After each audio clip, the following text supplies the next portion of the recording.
మచ్చా వాడిని చూస్తే నా బ్లడ్ రెడ్ ఇచ్చడా. వాడిని చూడకపోయినా నీ బ్లడ్ రెడ్ కలరే కదండి అది. అడే పావి, ఏమడిగాను మచ్చా వాడిని? లీవ్ అడిగితే అంత ఓవర్ యాక్షన్ చేస్తాడా లవంగంగాడు? బయట దొరకని చెప్తా, వాడిని తొక్కుతా. ఇది నా సొల్లుటా. దానికి బయటికి ఎందుకులే కానీ ఈడికి వచ్చాడు ఆ సొల్లేదో ఈడ సొల్లు. చుప్పు. అరే మన శాస్త్రి గారి మంత్రబలం వల్లే ఈ ఆఫీస్ గోడలు ఇంత బలంగా ఉన్నాయిరా. పాపం మనమే అనవసరంగా ఆయన బాధ పెట్టాం రా. అవును మచ్చా, నేను అక్కడికి వెళ్ళిపోయినా పర్లేదు కానీ నువ్వు ఖచ్చితంగా వెళ్ళాలి కదా. అసలు చాలా డబ్బులు ఖర్చు పెట్టావు, నీకోసం చాలా మంది వస్తున్నారు కదా. పోన్లేరా, ఆయన కోసం ఆ మాత్రం సాక్రిఫైస్ చేయలేమా? కానీ మనం చేసిన పనికి ఆయనకి సారీ చెప్పాలిరా. అలాగే మచ్చా. కుదిరితే కాళ్ళ మీద పడదాం రా. కుదిరిపోతే అవి కాళ్ళు లాగేద్దాం మచ్చా. సార్ సారీ సార్, మీరున్నారని తెలియక ఏదో మాట్లాడేశాం సార్.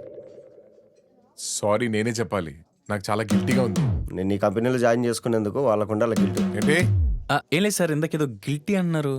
అదే మీరు లీవ్ అడిగితే ఇవ్వలేదు కదా, ఆ విషయం నన్ను వెంటాడుతూనే ఉంది.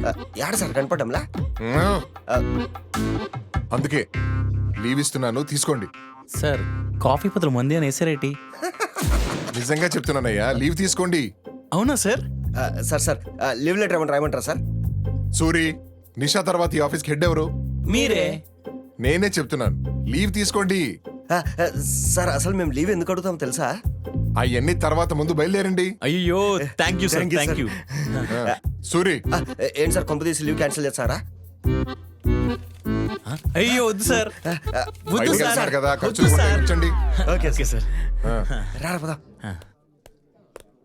పాపం, నేను లేకపోతే ఏమైపోతారో. Poor fellows.